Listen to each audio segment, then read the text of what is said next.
Your position has been terminated, Rachel. The words hit like a punch I didn't see coming. My boss, Martin Hale, didn't even bother to look up from his tablet. Around the table, half the department froze mid-breath. My coffee was still warm. I hadn't even opened my laptop yet. "Excuse me?" I asked, though I already knew I'd heard him right. Martin straightened his tie, eyes fixed on the table. "The company's restructuring. Your role has been deemed redundant. Effective immediately." The HR rep beside me slid a manila envelope across the polished wood. "Your severance details are inside," she said, voice mechanical. 2 months' pay and continued benefits through December. It was August. The room went still. I reached for the envelope, my hand shaking. "You're firing me," I said slowly after 6 years, in front of everyone. Martin's jaw flexed. "Please don't make this uncomfortable. This is procedural." Procedural, like deleting a file. My coworkers stared at their screens, pretending to be invisible. Only Dana met my eyes, lips forming a silent, "I'm sorry." I stood, pushing my chair back. "You know what's uncomfortable, Martin?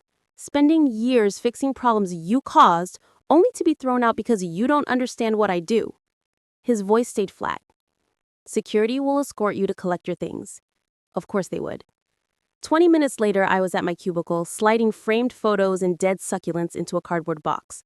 My monitor still glowed with the dashboard of the synchronization system I'd built, the one that quietly held Vertex Dynamics together after their last IT collapse.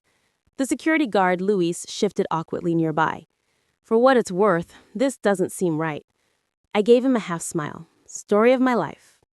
By 10:15, I was outside under the Florida sun, holding a box that suddenly felt heavier than it looked. No goodbye hugs, no thank you message, just the hiss of automatic doors sealing behind me. I drove home in silence. My reflection in the rearview mirror looked wrong, like someone else's face. By the time I reached my apartment, the shock had turned to anger. I dropped the box on the kitchen counter and stared at it. The cat food bowl was empty. My cat, Milo, meowed from the corner. "Don't look at me like that," I muttered. Then the dam broke. I screamed, a sound that didn't even sound human, the kind that comes from somewhere deep where pride and heartbreak collide. I'd given Vertex everything, my weekends, my ideas, my sanity. I'd saved them when their entire logistics chain crashed last year, and they rewarded me with an envelope and a security escort. By 5 p.m., I was lying on the couch staring at the ceiling when my phone buzzed. Vertex HR flashed across the screen. I ignored it. A few minutes later, it rang again. Then again. 12 missed calls later, a voicemail popped up. "Rachel, this is Tara from HR. Please call us back immediately. It's urgent." I replayed it twice, not sure if I wanted to laugh or throw the phone. Urgent? 6 hours ago, I didn't exist. Now it was urgent? I hit play again. "There's been a system-wide issue. We need your assistance right away. Please, it's critical." I almost felt sorry for her. Almost. Then a text buzzed through, from Dana. "Rachel, please pick up. Everything's down. The entire supply chain system crashed right after you left." I froze. That couldn't be real. The synchronization system I'd built was the company's heartbeat. Without it, every order, every shipment, every client portal would flatline. My phone buzzed again, this time with a knock at the door. I peeked through the peephole and nearly laughed. Martin Hale, the same man who'd fired me in front of everyone, looked nothing like the calm executive from this morning. His hair was messy, sleeves rolled up, tie gone. He looked like someone who just watched everything collapse. I opened the door halfway. "You've got some nerve." "Rachel," he started, his voice lower, almost pleading. "We need to talk. You already did this morning, remember?" He rubbed his forehead. "The logistics system, the one you built, it's down. Everything froze at 3:40. Warehouses are locked out, orders aren't processing, clients are threatening to pull contracts. We're losing money by the minute." I folded my arms. "And you're the only one who knows how to fix it." His voice cracked just enough to tell me it was true. "Name your price," he said finally. I stared at him. "Excuse me?" "Whatever you want. Just, please, help us bring it back online." I let the silence hang there, savoring it. 6 hours ago, I was disposable. Now I was their lifeline. "You fired me," I reminded him softly. He swallowed. "I made a mistake." I smiled, not kindly. "You think?" He exhaled. Rachel, this isn't a game. We need you. Then maybe you shouldn't have wasted my time. I closed the door before he could respond. The sound was final, satisfying. Behind it, my heart was hammering, but for the first time that day, not from fear. Milo brushed against my leg, purring. Guess someone just learned their lesson, I murmured, scratching his head. As the sun sank through the blinds, I sat back on the couch, mind racing. They wanted me back, and they would get me back, but not the same way they left me. By morning, my phone looked like a war zone. 37 missed calls, 11 voicemails, 5 texts from Dana. All variations of, please, Rachel, pick up. I made coffee instead. The bitterness grounded me, sharper than the Florida heat already leaking through my blinds. For a moment, I just sat there, staring at the steam curling off the mug, replaying every humiliation from the day before. 6 years of loyalty replaced with a canned HR script. And now, panic, corporate chaos, karma working overtime. At 8:14 a.m., my phone rang again. This time a different name, Victor Lang, CEO Vertex Dynamics. That got my attention. I let it ring twice before answering. Rachel speaking?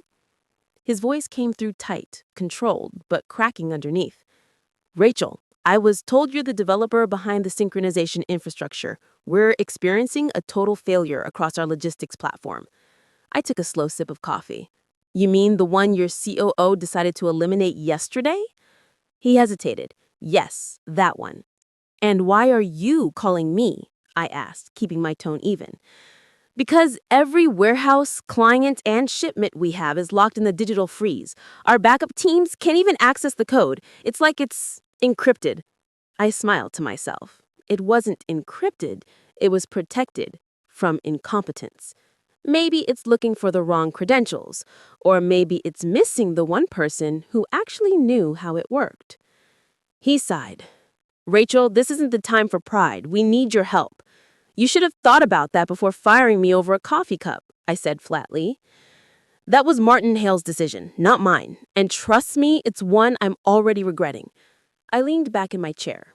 So, what exactly are you asking me to do? Come in, reestablish the system, help us stabilize operations, whatever it takes. I let the silence stretch long enough for him to sweat. Then calmly, I'll consider it, but my time isn't cheap anymore. You'll be compensated, he said quickly. Whatever your previous salary was, we'll double it. I cut in. And I want full access credentials reinstated. Not a contractor login, not a temp badge, full authority. Also, my termination is to be reversed, in writing, publicly. He paused. That's a lot, I said. So is saving your company. Decide fast. The longer that system's down, the more your investors will panic. Give me an hour. You've got 40 minutes. I hung up before he could respond. By 9:03, my phone buzzed again, this time an email from HR. Subject, urgent, contract reinstatement and compensation update. I smirked as I read through the terms. Full reinstatement, executive pay scale, non-disclosure clause. Cute. They were scared enough to bury everything under confidentiality. I replied with one line. Add a written apology from Martin Hale to the agreement. Then we'll talk. 10 minutes later, Dana texted. Dana, I can't believe you're negotiating with them. Martin looks like he hasn't slept. He's been in meetings since 4 a.m. Me. Good. Guilt looks good on him. At 10:11, my doorbell rang. Not Martin this time. Tara from HR, the same woman who'd handed me the envelope yesterday. She looked exhausted. Rachel, she said, voice tight. We've approved your terms. Please come in now. I glanced at her, then at the city skyline in the distance. Funny, I said. Yesterday you couldn't wait to get rid of me. Please, she said quietly. The CEO's waiting. Everyone's waiting. I set my coffee mug down, grabbed my laptop bag, and followed her out. The drive back to Vertex felt surreal. The same route I'd taken 100 times before. Only now I wasn't an employee.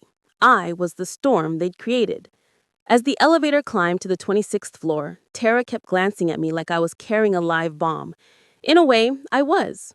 When the doors opened, the entire executive wing was chaos. Screens flashing red error messages, voices overlapping, people pacing, and there, in his glass office, stood Martin Hale, pale and frantic.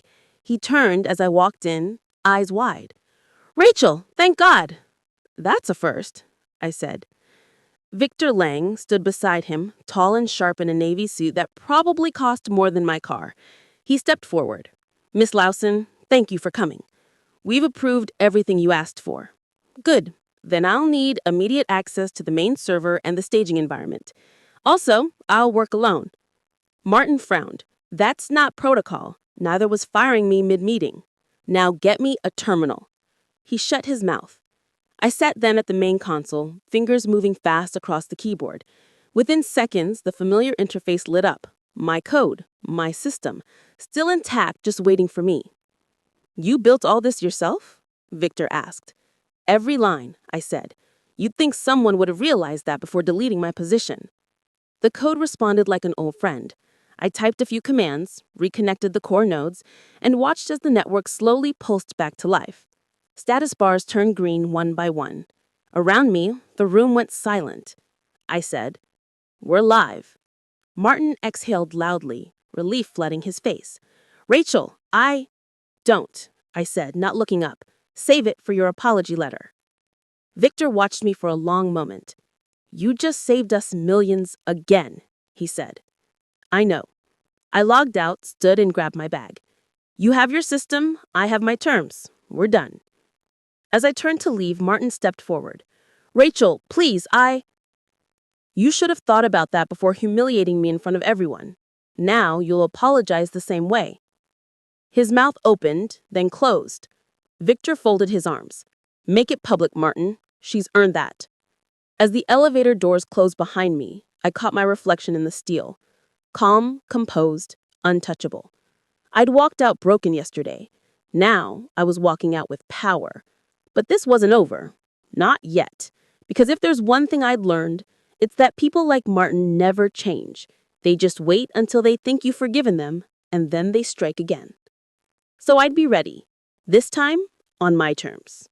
By the next morning, the internet was on fire. Vertex Dynamics' internal memo had leaked, or maybe it hadn't been leaked so much as strategically forwarded to a few well-placed inboxes. Subject line, public apology and reinstatement, Rachel Lawson. Martin Hale's name sat right below it, stamped across every department feed. Effective immediately, Rachel Lawson has been reinstated to her position as Director of Systems Integration. The decision to terminate her employment was made in error and does not reflect her critical contributions to Vertex Dynamics. We deeply regret the oversight. Oversight. That word made me laugh out loud. Dana texted me within seconds. You did it. It's everywhere. He looks humiliated. I stared at the message and smiled. Good, I replied. He deserves worse. My phone buzzed again, an email from Victor Lang himself. Short, professional, calculated. Rachel, the board would like to meet tomorrow to discuss a possible leadership position for you. You've proven your strategic value, and we'd like to explore how to retain you long-term. I reread it twice. Leadership. Retain. Long-term. Words that tasted sweet, but dangerous. I knew how corporate gratitude worked. It was a temporary currency, traded fast before guilt expired. Still, the idea of walking into that boardroom and watching Martin squirm had a certain poetry to it. At 11 a.m., I walked into the office for the first time as the person they all suddenly respected. The energy had shifted. Heads turned. Conversations paused. The same people who avoided eye contact when I was escorted out now smiled nervously, pretending they'd always been on my side. I didn't return the smiles. I went straight to my old workstation, now pristine and untouched, like a shrine to efficiency, and logged in. Everything felt the same, but I wasn't. Martin's office door was closed, blinds drawn. I didn't need to see him to know he was panicking. At noon sharp, a calendar invite appeared. Executive briefing, system audit review, 12:30 p.m. The sender? Martin Hale. The location? Boardroom A. Perfect. I arrived 5 minutes late just to make a point. When I stepped in, the room fell silent. Victor sat at the head of the table, Martin to his right. Around them, the board, composed of polished smiles and expensive watches, stared as if I'd walked in carrying the cure to their disease. Rachel, Victor said, gesturing to a chair. Glad you could join us. I'm sure you are, I said, sitting down. Martin avoided my gaze completely. His tie was loose, his eyes rimmed red. We wanted to personally thank you, Victor continued. The system has been fully restored and clients are back online. You saved us from what could have been a catastrophic loss. You're welcome, I said, keeping my voice even, though I imagine the damage control department still has a long night ahead. One of the board members chuckled nervously.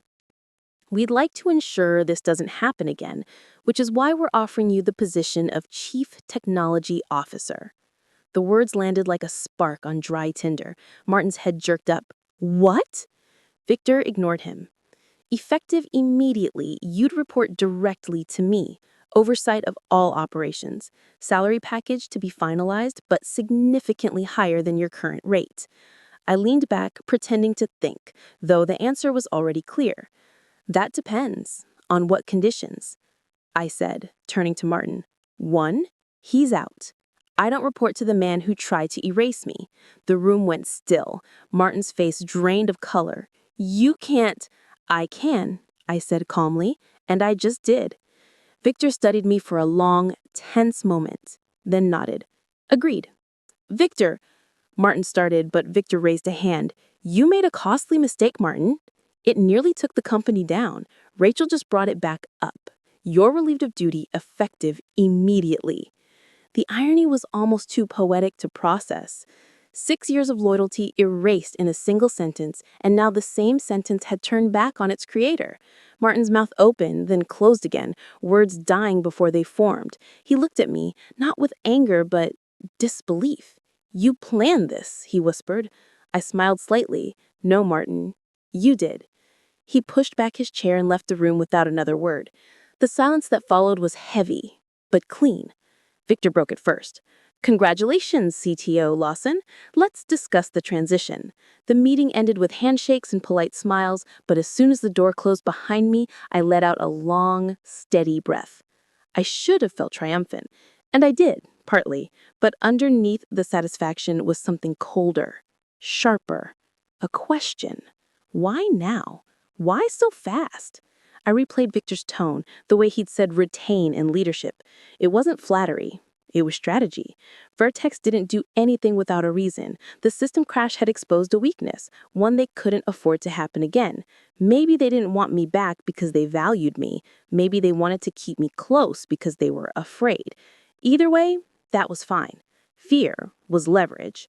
I returned to my office and stared at my reflection in the black monitor. Yesterday, I was disposable. Today, I was the boss. But power, I knew, was just another system, one I could crash if I wasn't careful. And as much as I wanted to believe I'd won, a small part of me whispered the truth. This was only halftime. The real game hadn't even started. The next few weeks passed in a blur of meetings, signatures, and calculated silence. Everyone wanted to shake my hand now, to align themselves with the comeback story the company's PR team had already spun into legend. The woman who saved Vertex. They said it like it was an accident, not the result of being pushed too far. I played along. On paper, I was a new chief technology officer. In reality, I was rebuilding the kingdom they'd almost burned down, and this time I was fortifying it from the inside. Victor Lang had given me full executive clearance, access to every department, every account, every decision chain. What he didn't realize was that by trying to keep me close, he just handed me the blueprint of the entire empire. Every system, every vulnerability, every lie. My first move was simple: transparency, or at least the illusion of it. I called a company-wide meeting, stood before hundreds of faces, and said the words they all wanted to hear. Accountability starts today. Applause followed, hollow but necessary. I saw Dana in the crowd, her smile genuine, and for a brief moment, I almost forgot this was revenge. Almost. Afterward, I returned to my office, Martin's office now. His nameplate had been replaced with mine, the faint adhesive outline still visible like a scar. His drawer was empty except for a single flash drive labeled confidential. I plugged it in without hesitation. Folders upon folders filled the screen. Financial projections, compliance audits, private memos, and buried at the bottom, something labeled Lang Agreement. I opened it. What I found wasn't a contract. It was a trail. Internal emails between Victor and several board members discussing inflated data, false metrics reported to investors, and hush payments disguised as operational adjustments. My heart slowed. This wasn't incompetence, it was fraud. The kind that could sink a company, the kind that could ruin reputations permanently. For a moment, I just stared at the screen, the weight of it pressing against my chest. Then I smiled, slowly, deliberately. So that's why they wanted me close. Not to honor me, to control me, to make sure the one person who could expose them was too valuable to risk alienating. The system crash had been a crisis, yes, but it had also been a cover. Someone, probably Victor, was trying to delete evidence, and when my protocols blocked the attempt, they needed me to come back and unlock it. I leaned back in the chair, the city lights reflecting off the glass walls. They'd underestimated me once. They wouldn't do it again. I spent the next week quietly duplicating everything: late nights, encrypted drives, off-site backups. I left just enough breadcrumbs in the system to make it look like normal activity. By day, I was the savior of Vertex, polished, confident, dependable. By night, I was documenting every secret they thought was buried. Dana noticed my exhaustion. "Are you okay?" she asked one evening as we left the building together. "You've been working like you're preparing for war." I gave her a small, tired smile. "Maybe I am." "Rachel, you won.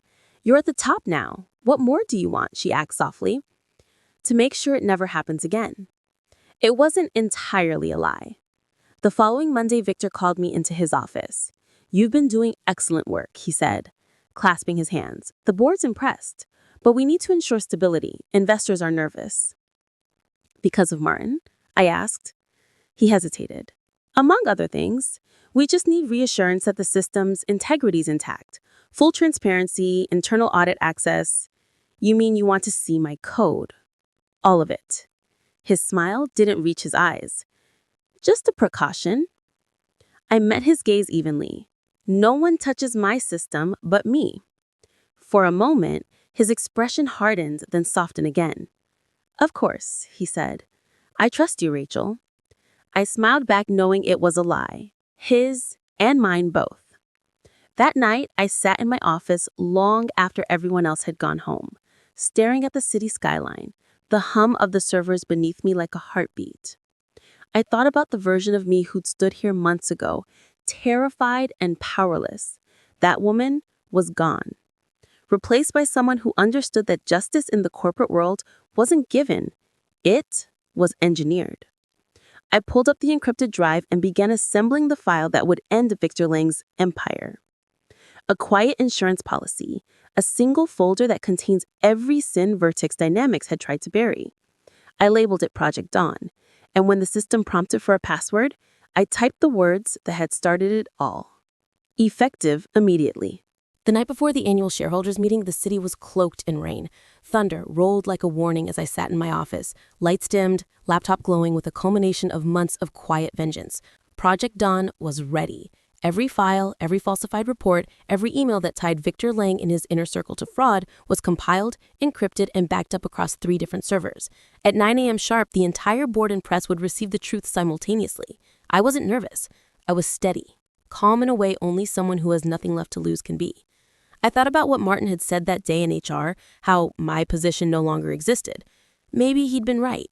That version of me, obedient, naive, loyal, really didn't exist anymore. What stood in her place was someone forged by betrayal. At 7 a.m., Dana walked into my office holding 2 coffees. "You really going through with it?" she asked, setting one on my desk. Her voice trembled, a mix of awe and fear. "You know once this goes live, there's no undoing it." I looked up from the screen, my reflection mirrored in the glass. "There's nothing to undo, just things that need to be seen." She hesitated, then nodded. "Then I'll be ready." When she left, I double-checked every script, every auto trigger. A single press of enter would send the files to major outlets, regulators, and every shareholder inbox on record. It was poetic, their empire undone by the transparency they'd pretended to uphold. At 8:30, Victor called. "Rachel, the board is thrilled. After today, we'll announce new funding. You've done remarkable work." His tone was smug, rehearsed, like he believed he'd won. I let him talk, the sound of his confidence twisting into irony with every word. When he paused, I said quietly, "You might want to delay that announcement." Why? He asked, irritation creeping in. Because in 30 minutes, your investors will know everything. Silence. Then a faint, disbelieving laugh. What did you do? Just gave them the transparency you promised. He started shouting. Threats, denials, panic. I hung up mid-sentence. The rain outside turned into a downpour, lightning splitting the sky as if the universe wanted a front row seat. I pressed enter. Instantly, screens across the company flashed white. Notifications pinged. Dana burst into my office, eyes wide. It's live, she said. I nodded. Good. Chaos erupted within minutes. Phones rang off the hook, legal teams scrambled, and employees gathered in the halls reading the headlines that exposed the truth. Vertex Dynamics under federal investigation for securities fraud, Lang accused of data manipulation and bribery. My inbox flooded with messages, some supportive, some terrified. HR sent me a single-line email. You're hereby suspended pending investigation.